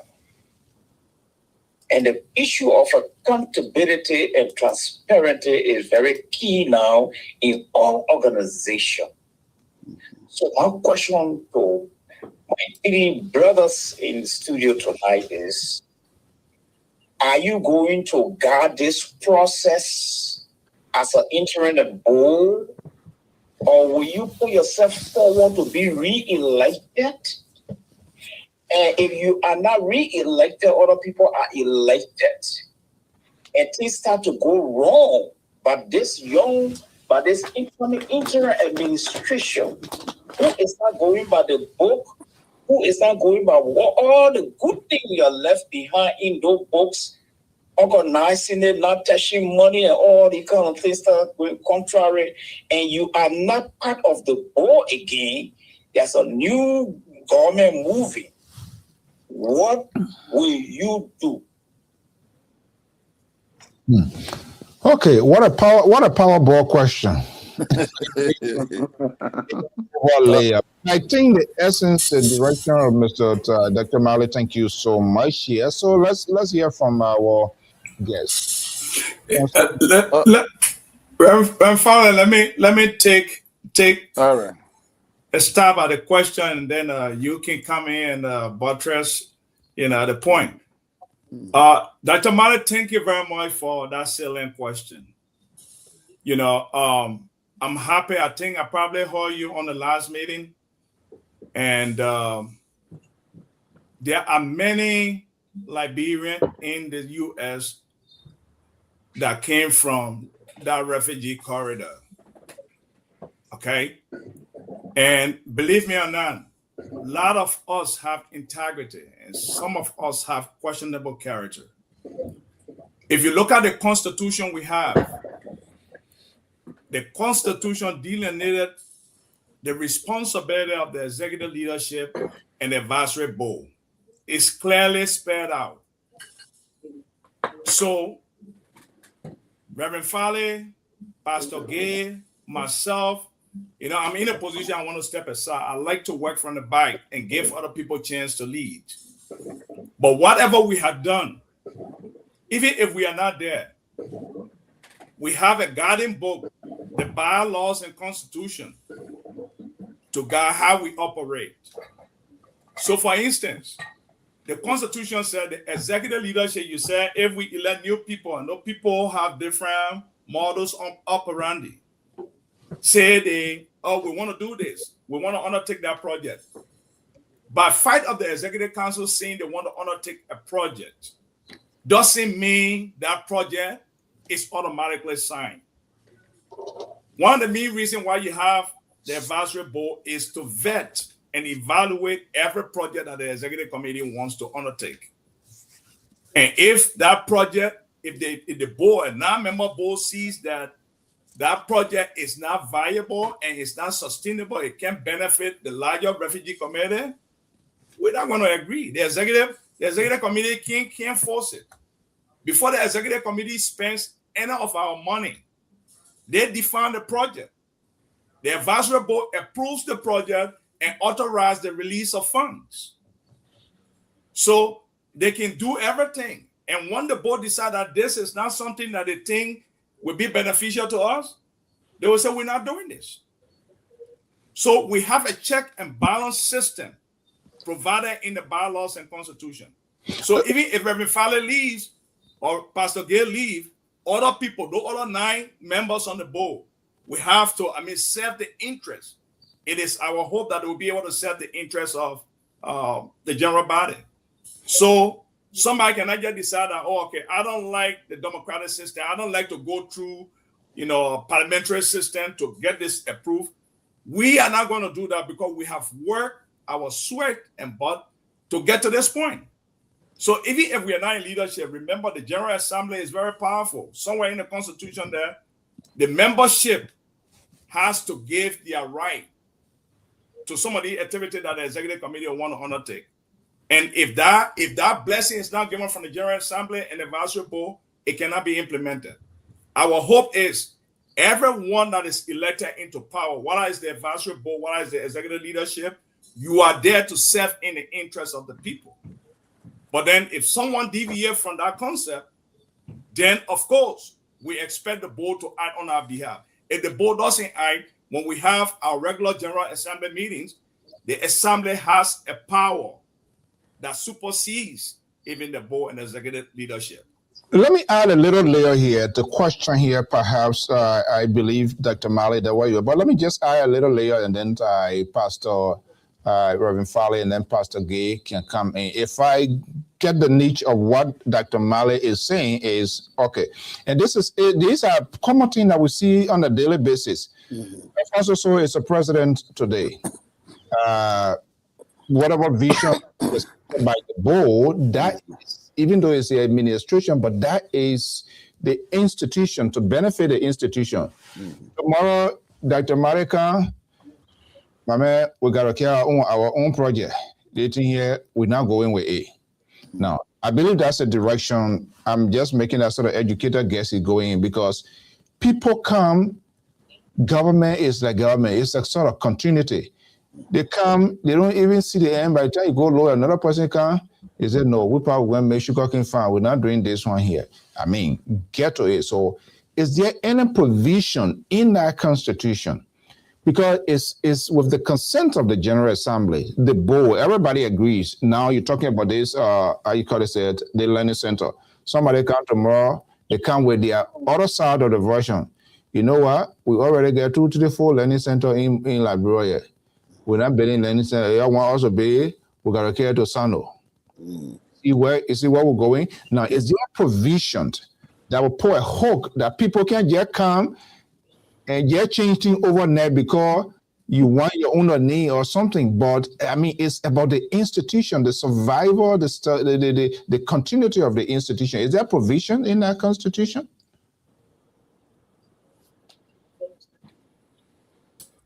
No, there is nothing that is clearly spelled out in that constitution that says if one leadership agree to do something, the other one come, they are prohibited from changing codes. But here's what we are doing. Because whatever we are doing, we are taking it to the convention. The flyer, Reverend Farley, Pastor Gay put together, there's going to be a presentation. Like I said, 2 years ago, it was not a convention, but a committee was set, which I was privileged to head. We've been working behind the scene. So this is going to be taken to the convention. Brother Zion, if you're going to be there, you're going to see it. And it's going to be open discussion. This is what we want to do. This is what we are asking you to give us money for. And the people will act on that project during our business section on Saturday. If they meet in a business session, a consensus is reached that this is a very good project, even though the amount is big, but it's a long-term project. We can work to deliver it. If the assembly get their blessing to it, if a new leadership comes and they want to change that, they have to go back to the assembly and make a case for why they think we should take a detour. If they think that this project is not viable, they should make that case. The same assembly that voted to say, do it, let that assembly get them the blessing to say, don't go ahead and do it, because you can't come when people have had convention, they have had leadership. The leadership have presented a project to the General Assembly, and the Assembly say, we want this project, we'll support the project. If you come back and you say, okay, hey, I'm the new leader, I don't want this, you got to make that case. Yeah, the Constitution doesn't spell out that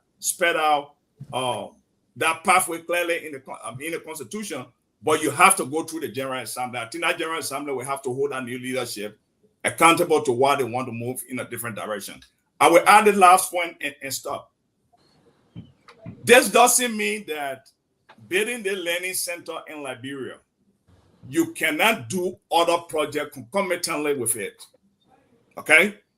You can undertake this project, like I said, it's a long-term project. It could be anywhere between 5 to 10 years, depending on funding availability. Okay? But in that meantime, if you want to take something that we did in the past, every Christmas we send food to Bunumbura in Ghana. We provided food for our people on the camp. Those are mini projects. You can also do mini project along with a long-term project. But for someone to come and say, the General Assembly has approved it and I'm going to stop there abruptly, it must be for a good reason. Whatever that reason is, whoever is making that argument must present it to the General Assembly to say yes or no. Okay. All right. So let me also address it this way. From the Bible point of view, they say, how can the two walk unless they agree? So if we serve in this position and we set a platform and we set a way of transparency and we set a way that the General Assembly agreed that this is how we should run this organization. And here comes in a leader. Before you can become a leader, you will have to come to the General Assembly and you will tell us your mind. You will tell us, we will get to know who you are before we can vote you in. If you are not in line with us, you are out. You gotta meet along with us. that a Politburo special counsel. Anything with two heads become a beast. So you can't think outside of our plans.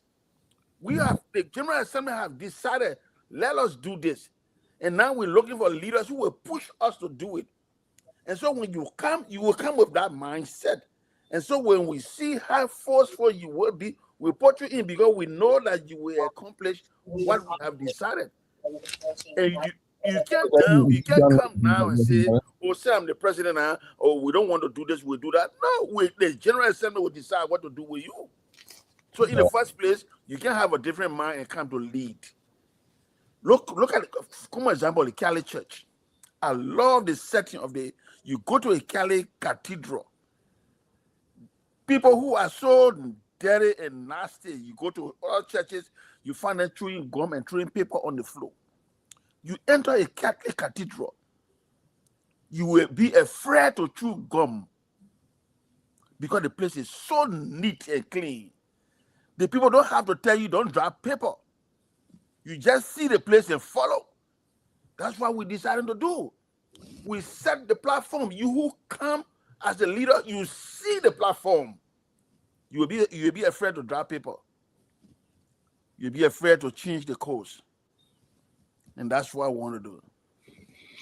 Buddha Zion's big convention in the Ocean State of Rhode Island. It will be Osa Bunumbura. Yeah. Dr. Fale and Dr. Male asked a very appropriate question, and the question is not very difficult to answer. We are not dictatorial. We don't just impose your will on people. That is not Bible. The first thing is that if it was told that it was no need for the discussion, anything on the convention, we just go and just say, I think we're doing it, finish. The reason why we're going to convention is that decisions are made at the convention. And when you're leader, you last only 2 years. Right. The leadership every 2 years. So once it made at the convention, that's it. So I just don't know. We're not going far because the decision is going to be made at the convention. And we're going to be made. After everything, then we have the election. So if you still have a decision that is made before the election and not part of it, then the best thing you will not vote because you know that It got to be carried on because you're not going to stop it. The Elaine has already made at the convention, but I can't tell you now, it's not going to work. So we're building a thing for everybody out, but not saying this decision going to be made. I got one person just can't handle it. No. Decisions are made, and then we're going to promote for the time. After we're going to be changing things. You're going to be business in 2 years. Start based on the cassava farm open. 2 years. You say no. That big farm open. You can do it. Once when you start, you all work until that one finish. Then you start on another thing, even though minor things can come. But the major thing, so we carry all the idea to the convention on Saturday. If the community want to lead, be a leader, you get your ID card, you get your package, you get everything you did.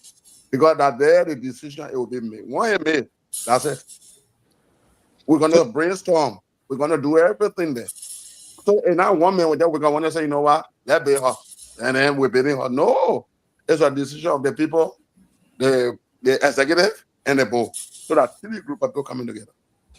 The leadership set the agenda. That's all. If you go to a meeting, you're the leader, the CEO, you set the agenda. But you post it on the post, for example, if you go, they post it, they want a long-term project. We're doing that, we're wasting the money, but let's do something manual here. And the 3 groups agree. Well, we're going to do the manual, but the major thing is stay there. So the question is very good. So when new leader come, you join in and you're going to go talk. So that what Saturday you need to be there. You want to be able to talk because when we talk there, one that talk finish, 11 finish, we vote you. You go in with a mandate because we're telling you. The Bible says, how can they hear we are a preacher? How can they preach? Say this and our body with the money of the body, that is money of yourself. So it's very easy. Is that coming from having a background conversation? Dr. Mali, do you have any other question again that we'll be wrapping up? I want getting a background talking.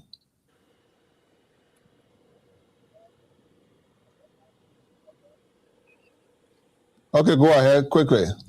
Yes, my suggestion from what Mr. Bona is saying here, from what I'm hearing tonight, it's a very ambitious idea. But my worry here is currently I work with 3 organizations outside Rhode Island. The assembly has become corrupt. The board is corrupt. The incoming administration in 6 months, they have become so corrupt. So my suggestion to this brilliant idea, Reverend Father starts saying that money that is kept, money, their own personal money they use to get the thing up, they're not even requesting for it. You don't hardly hear these things. Money that we even put into the account, we're not even touching it. These are miraculous statements. You don't hear these things with organization at all. So my suggestion here to those of you who have given birth to this child, I know it will sound outward. I will want for you to take part in the election and remain in the board to guard this idea for the first interim administration. Anything short of that, from my experience, things will go upside down. I have seen it, even as of now, it's still happening. So that would be my suggestion. So you can think about it. I know there's the argument that the gun that liberate should not rule, but sometimes it's good for the gun to rule to protect the vision. Thank you. Okay, now hold on for let me get your own baby. So Bernard, they may I know you from Bunga, they may get membership now already. I think Pastor Gay can speak to that. He's tracking that. Just started getting involved. So that's expected the men to be the meeting. Hold on. I'm going straight by the principle say here. You come on, you don't pay memo, you come. Let's say now, we'll put a suggestion here away until your membership. All right. Bye. Okay. Thank you, Dr. Mali. Thank you very much, my brother. We want you to come on board. He's coming on board. He's coming on board. He's all right. People like you. I mean, we're looking for like minds. You know, some of us don't have anything personal we are seeking from this project. The mindset is to help, like I said, some of our people back home. And even there, I mean, there are things we can do for one another in this country. You know, things that affect the larger refugee population. You know, when that time comes, when those kind of issue come up, we can all galvanize around our folks in the different states and make some, I mean, just, you know, lobby with our respective congressmen to make things happen. You know, but we need people with like minds to come on board to help us. And I mean, we are that serious. We are looking for leadership. You know, we want people to come. Like I said, for me, I'm interested in working in the back, helping people to do things. I mean, Reverend Fowler will tell you, you know, I mean, you know, we are willing to do that, but we need people to protect the little value we have added to this organization so that it can be plundered. And what that brother said is so right. I live in Georgia here. Sometimes we say we depend on the General Assembly to make decisions.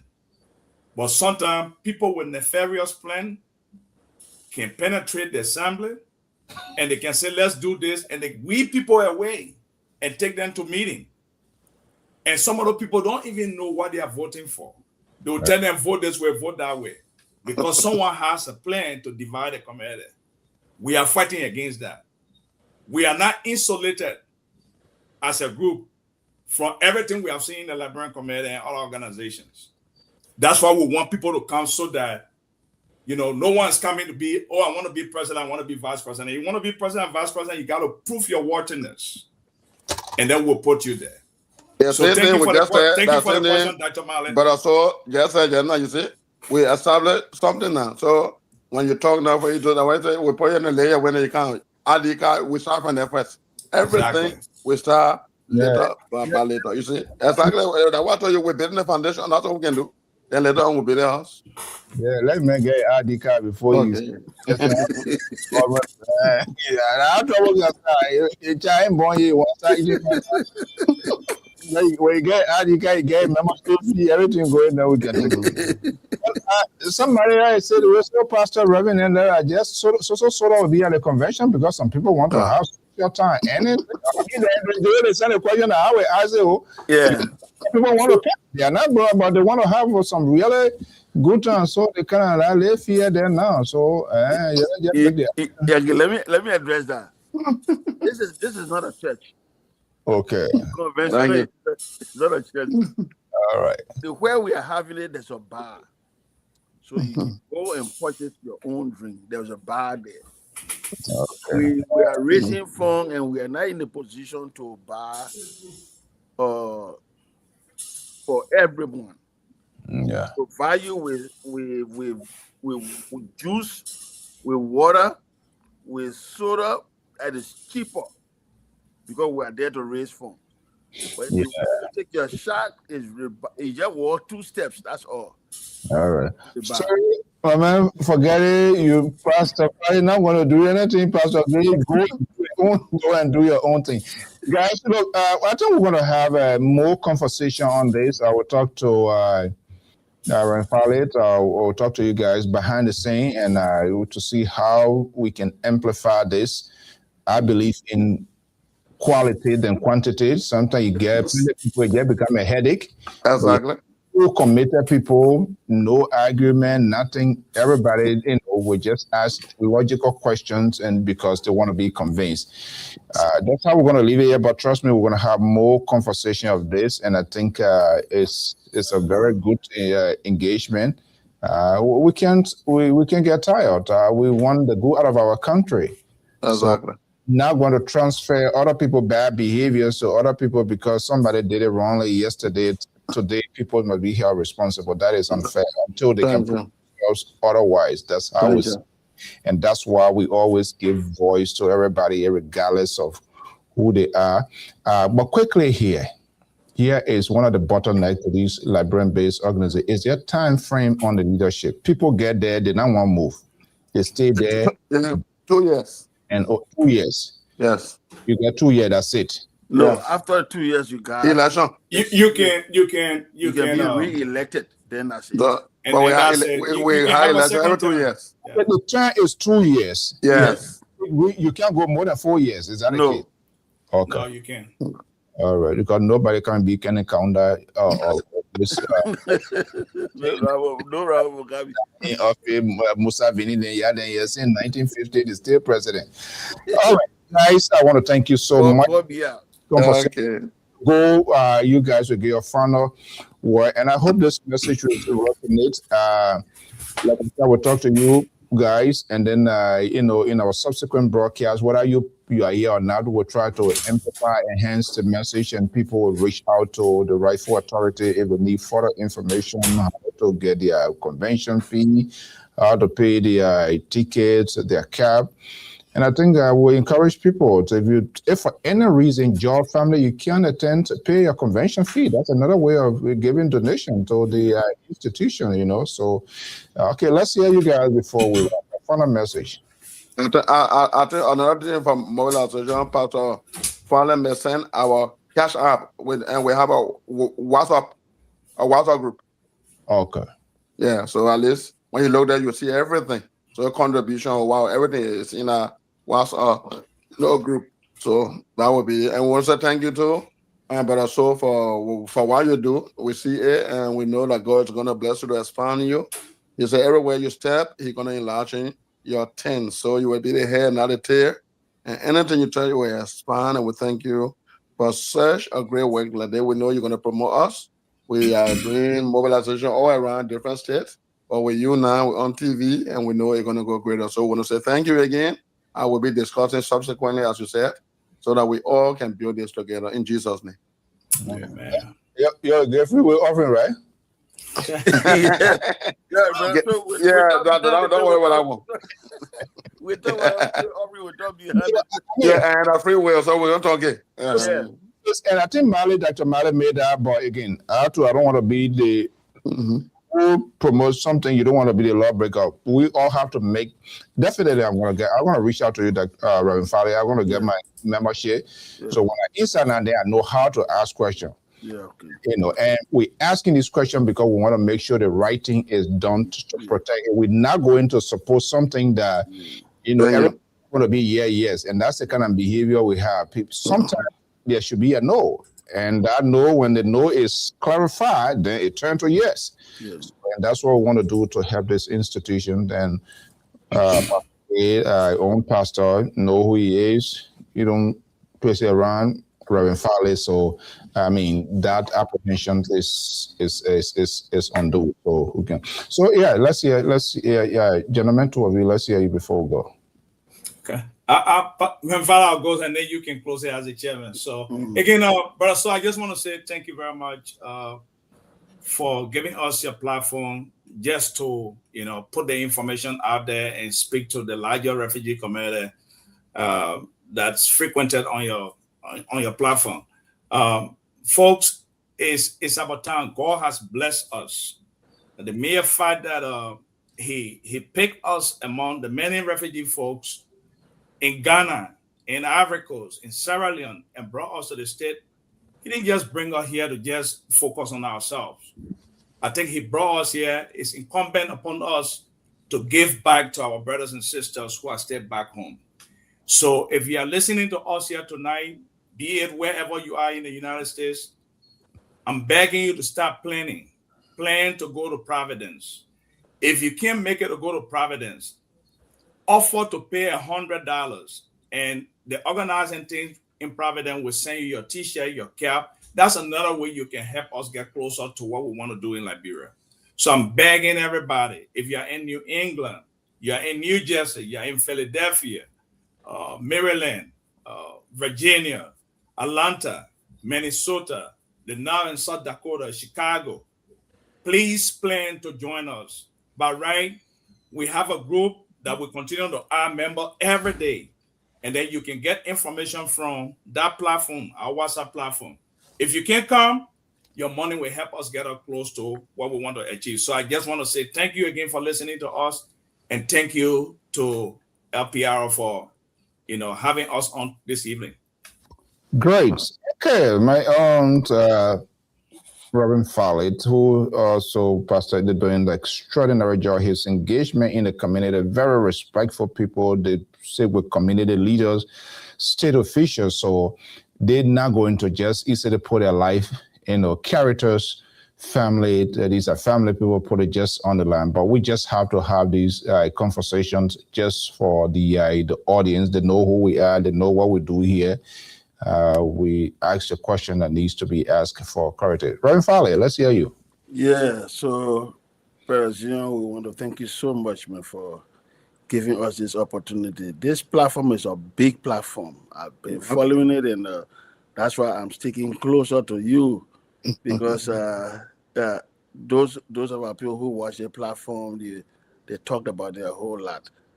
You have worked with me too, just a little bit. God has blessed us.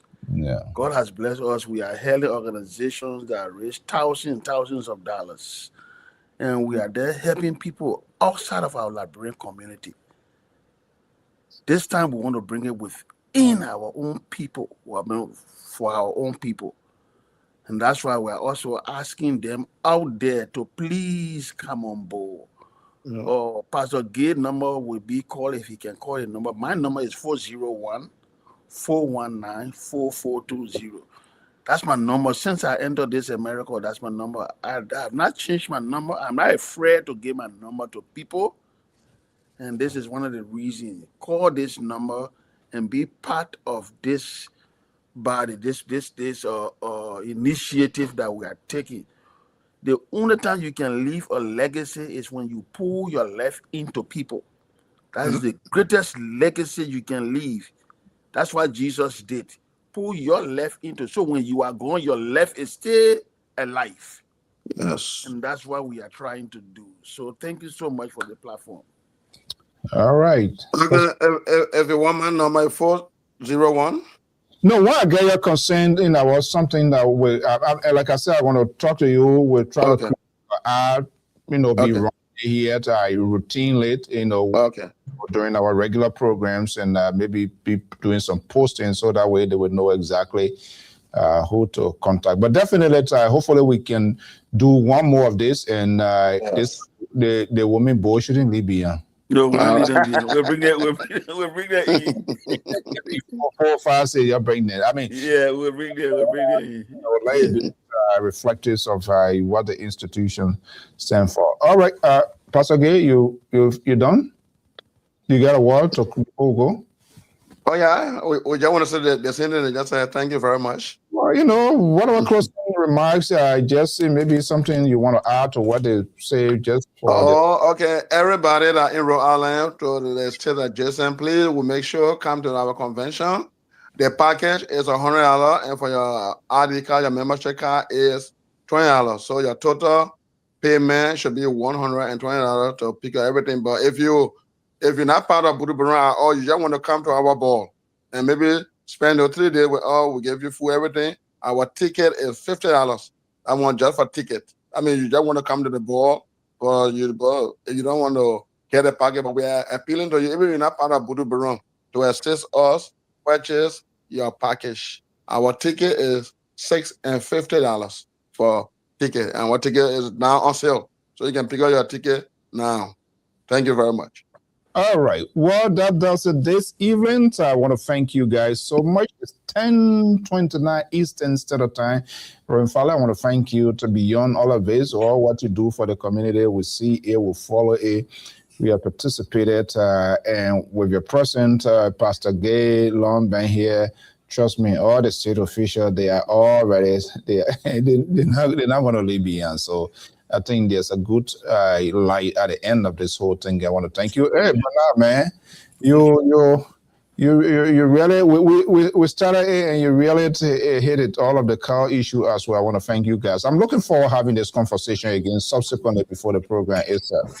Thank you so much. So before we go, this coming convention, our speaker is Representative Nathan Bia. He was once a refugee in Ghana. Wow, I told you. Yes. I told you you're gonna be okay. Our own former Liberian community president. Yeah, there are a lot of great people here. So with these two gentlemen, the pastor, the reverend, trust me, the community will be unified. They will do what it. I want to thank you so much for all what you do. And I hope to talk to you guys shortly.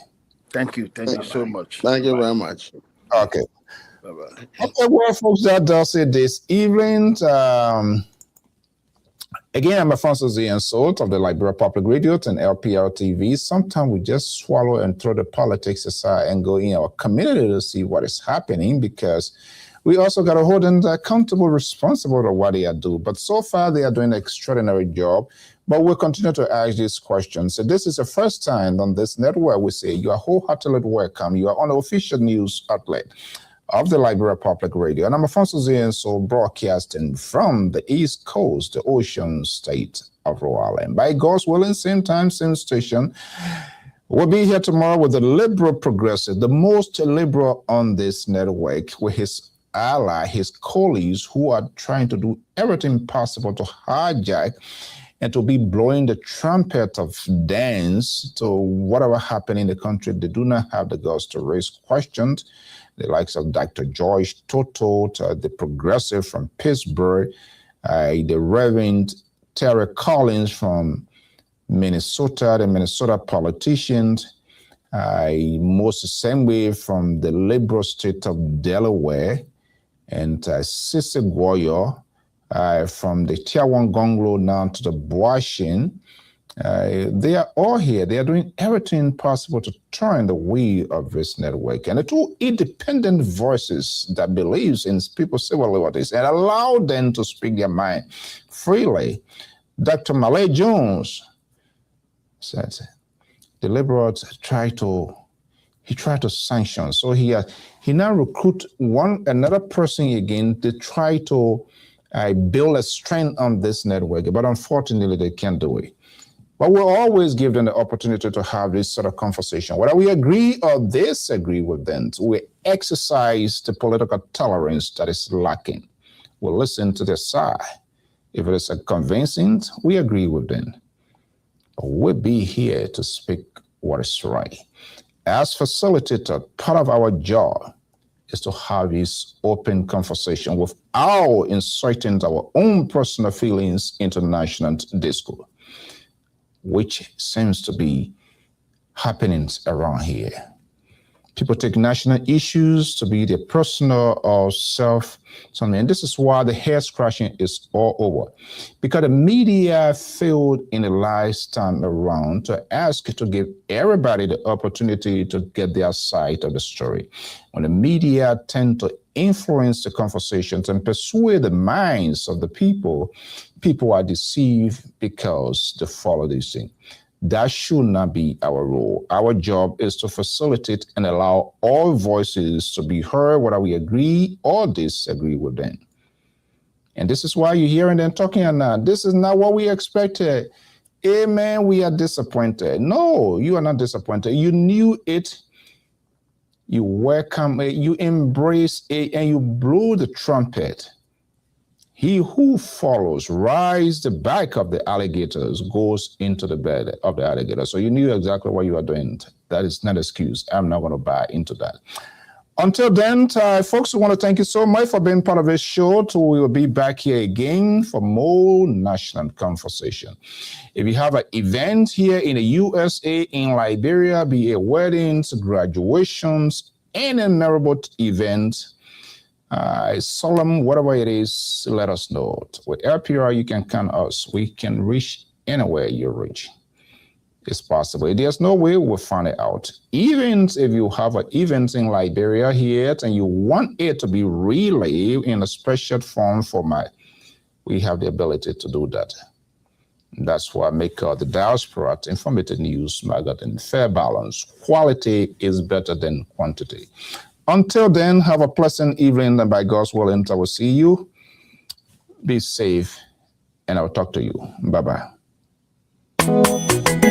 I am living records, sweet sound. Yeah, again. Oh, Ambassador Gideon Boy, 2 by Black Power, you're that man, we are that man. One of Black continue, let's take on, sir. No, I'm the Brian, and do a can yes on them. What's up? Maya Jack one my dear. Apoye drop. Maya Jack one my. Maya Jack one my dear. Maya Jack one my dear. Apoye drop. Oh Maya Jack one my dear. See the power say oh gayon. Apoye drop. Maya ninya deni say yo ba. Apoye. Apoye no ye de wo. Apoye do. Ye gayon da eba. See you go and say manja wo. Before I go, let me wish my own cousin a happy birthday. Let me just put here. Their son Jerry is the CEO of Jida Wolf United FC. He's based in Fargo, North Dakota, but doing an extraordinary job. Built a soccer team. He's a good player. And he continues that dream. I believe they won the second division team that I believe in Grand Jida Wolf. I don't know his national, but it's a Grand Jida. But today is his birthday, so let us just join us, say happy birthday to the CEO of Jida Wolf United FC soccer squad based in Liberia, creating physical fitness within our society. Thank you so much. And of course comes the weekend. Man, we'll be in Fargo, North Dakota. A group calling itself Diaspora Women's Wisdom International will be hosting their first annual conventions. It's going to be a carnival. LPR will be in the house to bring you live images from the chandelier runs of that convention. Thank you so much and have a pleasant evening.